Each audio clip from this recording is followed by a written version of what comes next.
વડોદરામાં પાલિકાનો pre monsoon plan fail થયો છે। શહેરમાં વિના વરસાદે પાણી ભરાવાની સમસ્યા ઉદ્ભવી રહી છે। વરસાદ રોકાયો છતાં અનેક વિસ્તારો પાણીમાં ગરકાવ છે। પૂર્વ વિસ્તારની અનેક સોસાયટીઓમાં હજી પાણી ભરેલા છે।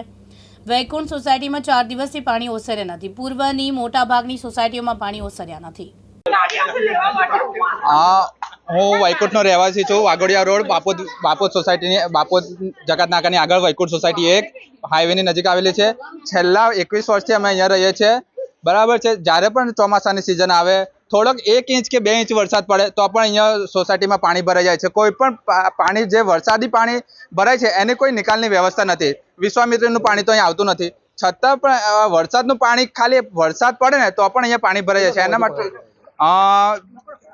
છેલ્લા આમ જોવા જઈએ તો 15 વર્ષથી પાણી ભરાઈ જાય છે, કારણ કે આજુબાજુનો વિસ્તારમાં જે વરસાદી કાંસ હતી એ પૂરી દેવામાં આવેલી છે અને ગટર લાઇનની કોઈ વ્યવસ્થા નથી, બરાબર છે। અને છેલ્લા આ મહિનામાં આઈ થિંક 3જી વખત આ પાણી ભરાયું છે। આગલી વખતે જ્યારે પૂરની સ્થિતિ સર્જાઈ હતી ત્યારે પિંકીબેન આવ્યા હતા। એમને પણ એમને ખુદ અહીંયા ચાલીને નિરીક્ષણ કર્યું હતું। એમને આશ્વાસન પણ આપ્યું હતું કે હવે ફરીવાર આ સમસ્યા સર્જાય નહીં। ત્યારબાદ એમને કોઈ આ વિસ્તારમાં કોઈ કામગીરી કરેલ નથી। ધારાસભ્ય કોઈ દેખાતા નથી, કોર્પોરેટર દેખાતા નથી। હવે તો એક જ વાત કે કોઈ અહીંયા વોટ માંગવા આવતા નહીં। તમને લાગે છે કે કોર્પોરેટર અને ધારાસભ્ય ખોવાઈ ગયા છે? સાચી જ વાત છે ને, કોઈ દેખાતું જ નથી। 2 દિવસ પહેલા તો હમણાં ભાજપ સદસ્યતા અભિયાન માટે આવી ગયા હતા, ઘરે ઘરે ફરીને લોકોને ઓટીપી માંગીને સદસ્ય બનાવતા હતા। હવે કેમ કોઈ આવતું નથી?